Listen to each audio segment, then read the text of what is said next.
ವಿನಯ್ ಅವರ last message ಅಂತೇಳಿ ಒಂದು ಓಡಾಡ್ತಿದೆ, ನೀವು ಕೂಡ ಗಮನಿಸಿರ್ಬೋದು ಸೋಷಿಯಲ್ ಮೀಡಿಯಾದಲ್ಲಿ ಓಡಾಡ್ತಿದೆ. ಅದರಲ್ಲಿ ತಮ್ಮ ಹೆಸರನ್ನು ಕೂಡ ಪ್ರಸ್ತಾಪ ಮಾಡ್ತಾರೆ, ಪೊನ್ನಣ್ಣ ಹೆಸರು ಕೂಡ ಪ್ರಸ್ತಾಪ ಮಾಡ್ತಾರೆ. ಸೊ ಅದೇ ಒಂದು ಮೆಸೇಜ್ ಅನ್ನ ಇಟ್ಕೊಂಡು ಈಗ ನಿಮ್ಮ ಮೇಲೆ FIR ಮಾಡಬೇಕು ಅಂತೇಳಿ ಬಿಜೆಪಿ ನಾಯಕರು ಒತ್ತಾಯ ಮಾಡ್ತಿರ್ತಾರೆ. ಈಗ ನೋಡಿ, FIR ಮಾಡೋದು ಬಿಡೋದು ಪೊಲೀಸಲ್ಲಿ.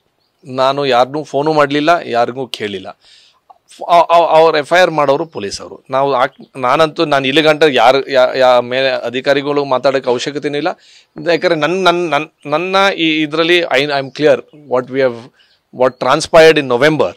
ಅದಕ್ಕೂ ಇಲ್ಲಿ ಗಂಟ ನಾವು ಆ ಟೈಮ್ ಲೈನೇ ನಮಗೆ ಸಿಕ್ಕಿಲ್ಲ. ಆ ವಿಚಾರದಲ್ಲಿ ಕಾನೂನಲ್ಲಿ ಯಾವ ರೀತಿಲಾದ್ರೂ ಸತ್ಯ ಬರಲೇಬೇಕು ಅಂತ ನಂದು ಆಸೆ ಇದೆ. ಅವ್ರ ಫ್ಯಾಮಿಲಿಗೆ ಕ್ಲೋಜರ್ ಸಿಗಬೇಕು ಅಂತಂದರೆ ಯಾಕಾಗಿದೆ ಅಂತ ನಾವು ಅದನ್ನ ನೀವು ಹೇಳ್ದಂಗೆ ಅವ್ರ ಫ್ಯಾಮಿಲಿಗೆ ಆಮೇಲೆ ಎಲ್ಲರಿಗೂ ಒಂದು ರೀತಿಲಿ ಕ್ಲೋಜರ್ ಬರಬೇಕು ಅಂತ ನಂದು ಆಸೆ ಇದೆ. ಈಗ ಏನು ಅವ್ರ ಮೇಲೆ FIR ಆಗುತ್ತೆ, FIR ಅಂದ್ರೆ ಅವರು ಹೈಕೋರ್ಟಲ್ಲಿ ಇದಕ್ಕೆ ಸ್ಟೇ ತಗೊಳ್ತಾರೆ. ಸ್ಟೇ ತಗೊಂಡ್ಮೇಲೆ ಕೂಡ ಪೊಲೀಸರ ಮೂಲಕ ನಿಮ್ಮ ಮೇಲೆ ರೌಡಿ ಶೀಟರ್ ಓಪನ್ ಮಾಡ್ತೀವಿ ಅಂತೇಳಿ ಬೆದರಿಕೆ ಹಾಕ್ಸಿದ್ರು. ಅದರಿಂದ ಆತ ಸಾಕಷ್ಟು ಕುಗ್ಗಿ ಹೋಗಿದ್ದ ಅಂತಕ್ಕಂಥ ಆರೋಪವನ್ನು ಬಿಜೆಪಿ ನಾಯಕರು. ಒಂದೇ ನನಗೆ ಆ ಕೇಸ್ಗೂ ನನಗೆ ಸಂಬಂಧನೇ ಇಲ್ಲ. ಬಿಕಾಸ್ ಆ ಪೋಸ್ಟು ಕ್ರಿಯೇಟ್ ಆಗಿರೋದು, ಪೋಸ್ಟ್ ವಿರುದ್ಧ ಮಾತಾಡಿರೋದು ನಾನಂತೂ ಅಲ್ಲ. ಅದು ಸ್ಟೇಷನಲ್ಲಿ ಕಂಪ್ಲೇಂಟ್ ಆಗಿದ್ದೆ, ಇಲ್ಲ ಅಂತಲ್ಲ. ಅದೇನು ಆಮೇಲೆ ಅದ್ರ ಜೊತೆನೂ ಸ್ಟೇ ತಂದವ್ರು ಅಂತ ನನಗೆ ಗೊತ್ತಿರಲಿಲ್ಲ. ಯಾಕಂದರೆ I am not following up that case. ಯಾಕಂದರೆ ಆ ಪೋಸ್ಟ್ ನನ್ನ ಮೇಲೆ ಡೈರೆಕ್ಟ್ ಆಗಿ ನನ್ನ ಟಾರ್ಗೆಟ್ ಮಾಡಿರಲಿ. ಹೌದು, ನಮ್ಮ ಪಕ್ಕ ಕ್ಷೇತ್ರದ ಶಾಸಕರ ಮೇಲೆ ಟಾರ್ಗೆಟ್ ಮಾಡಿರೋದು. ಅದಕ್ಕೆ ಒಂದು ಕೇಸ್ ಹಾಕಿದ್ರು, ಅದಕ್ಕೆ ಸ್ಟೇನೂ ತಂದರು. ಅದಕ್ಕೂ ನನಗೇನು ಸಂಬಂಧನೇ ಇಲ್ಲ ಅದರಲ್ಲಿ. ಡೈರೆಕ್ಟಾಗಿ ನನ್ನ ಬಗ್ಗೆ ಹೇಳ್ತಾನಂಥ ಸಂದರ್ಭದಲ್ಲಿ. But whatever it is, ನೀವು ಹೇಳ್ದಂಗೆ ಅದಕ್ಕೆ ನನಗೆ ಸಂಬಂಧ ಇಲ್ಲಿದ್ದಂಥ ಸಂದರ್ಭದಲ್ಲಿ ನಾನು how am I connected to that case ಅಂತ ನನಗೂ ಪ್ರಶ್ನೆ. ನಾನು ನಿಮ್ಮನ್ನೇ ಕೇಳಬೇಕು. ಅವರು ಯಾಕೆ ವಿನಯ್ ಅವ್ರು ಕೊನೆಯದಾಗಿ ಬರ್ತಕ್ಕಂಥ ಮೆಸೇಜ್ ಅಂತ ಏನು ಹೇಳ್ಕೊಂಡಿದ್ದೆ, ಅದ್ರಲ್ಲಿ ನಿಮ್ಮ ಹೆಸರು ಯಾಕೆ ಬಂದಂತ ನಿಮ್ಗೆ ಅನ್ಸುತ್ತೆ ಸರ್? ನನಗೆ ಅವ್ರು ಯಾಕೆ ಬರ್ದವ್ರೆ, ಏನಕ್ಕೆ ಬರ್ದವ್ರೆ ಅಂತ ಅವ್ರನ್ನೇ ಕೇಳಬೇಕಾಗಿತ್ತು. ಬಟ್ ಪಾಪ ಈಗ ನಾವು ಒಬ್ಬ ಮೆಸೇಜ್ ಹಾಕಿರೋರಿಗೆ ನನಗೆ ನಾನು ವಾಪಸ್ ಮಾಡ್ತೀನಿ ಅಂತಂದರೆ that should send that message that I am ready to do some work ಅಲ್ವಾ. ಅವ್ರ ಸಮಸ್ಯೆ ಕೇಳೋಕ್ಕೆ ನಾನೇ ಫೋನ್ ಮಾಡಿದ್ದೀನಿ ಅಂತಂದರೆ ಅದೇ ಒಂದು ಸ್ಪಂದನೆ ಅಲ್ವಾ, ಕರೆಕ್ಟ್ ಅಲ್ವಾ? ಈಗ ಯಾರೋ ವಾಟ್ಸಾಪಲ್ಲಿ ಅವ್ರು ಯಾರು ಪಾರ್ಟಿ ಅಂತ ಪಾಪ ವಿನಯ್ ಸೋಮಯ್ಯ ಅಂತಲೂ ಗೊತ್ತಿಲ್ಲ, ಅವತ್ತಿನ ಸಂದರ್ಭದಲ್ಲಿ ಯಾರು ಅಂತ ಗೊತ್ತಿರಲಿಲ್ಲ. ಅದು ಆಗಿರೋದು November 24 ನಾನು ಅವ್ರಿಗೆ ಮಾತಾಡಿರೋದು, ನಾನೇ ಮಾತಾಡಿದ್ದೀನಿ. ಈಗ ನೀವು ಯಾರಾದರೂ ಒಂದು ಮೆಸೇಜ್ ಹಾಕಿದ್ರೆ ಏನು ಸರ್, ಈಗ ನಿಮ್ಮ ಮೀಡಿಯಾದವರು ಎಷ್ಟೋ ಮೆಸೇಜ್ ಮಾಡ್ತಾರೆ, ಸರ್ ಇದು ಸಮಸ್ಯೆ ಇದೆ ಸರ್, ಈ ಹಾಸ್ಟೆಲಲ್ಲಿ ಈ ಸಮಸ್ಯೆ ಗೊತ್ತಲ್ಲ ಮಾಮೂಲಿ.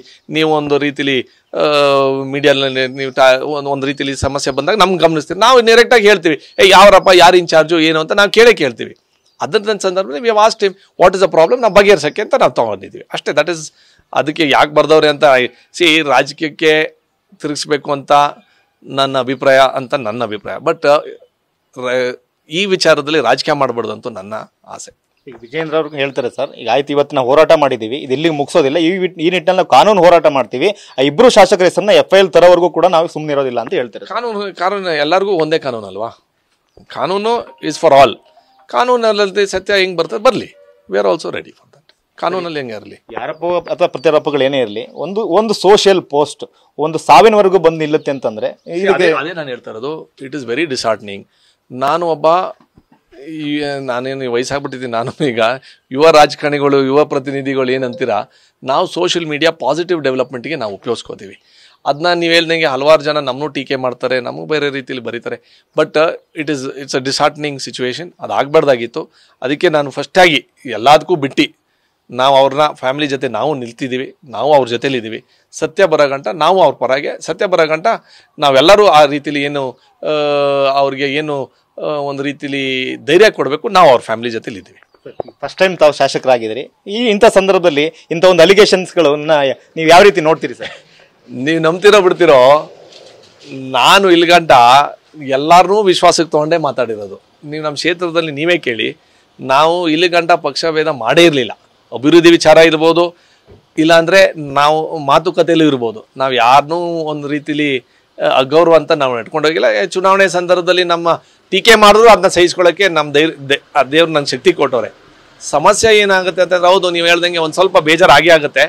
ಬಟ್ ಕೆಲಸ ಮಾಡಬೇಕಾದಾಗ ಅಷ್ಟೆಲ್ಲನೂ ಮಾಡಿ ಈ ಥರ ರಾಜಕೀಯಕ್ಕೆ ತರಬೇಕು ಅಂತ, ಆಮೇಲೆ ನಮ್ದು ಬಿಡಿ, ನೀವು ಹೇಳ್ದಂಗೆ ಅಭಿವೃದ್ಧಿ ನಾಳೆಯಿಂದನೂ ನಾವು ನಿರಂತರವಾಗಿ ನಾವು ಕೆಲಸ ಮಾಡ್ತೀವಿ.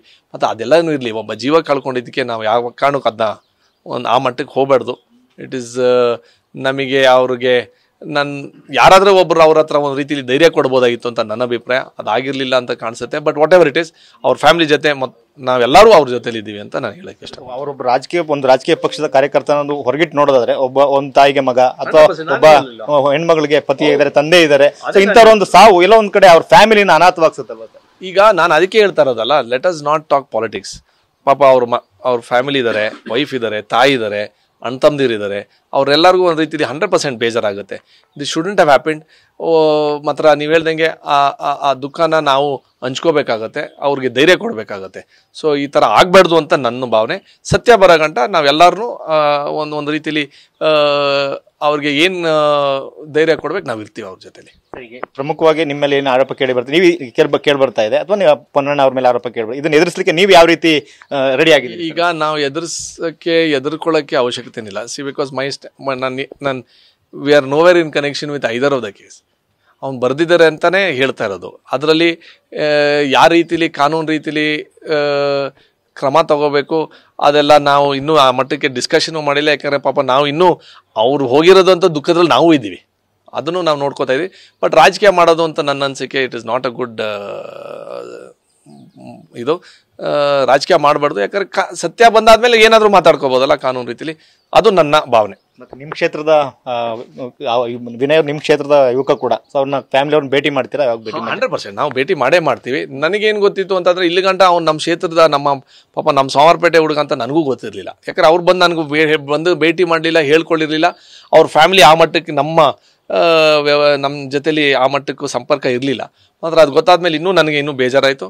ಬಟ್ ಅವರು 100% ಅವರ ಫ್ಯಾಮಿಲಿನ ಭೇಟಿ ಮಾಡಿ ನಮ್ಮ ಕಡೆಯಿಂದ ಏನು ಧೈರ್ಯ ಕೊಡಬೇಕು, ನಮ್ಮ ಕಡೆಯಿಂದ ಏನು ಸಪೋರ್ಟ್ ಕೊಡಬೇಕು, ನಾವೆಲ್ಲರೂ ಅವ್ರ ಜೊತೆಲಿದ್ದೀವಿ. ಇದು ಮಡಿಕೇರಿ ಕ್ಷೇತ್ರ ಶಾಸಕರಾಗಿರ್ತಕ್ಕಂಥ ಮಂತ್ರಗೌಡ ಅವರ ಮಾತುಗಳು. ಕ್ಯಾಮರಾಮನ್ ನವೀನ್ ಜೊತೆ ಮಂಜುನಾಥ್, KB, TV9 ಕೊಡಗು.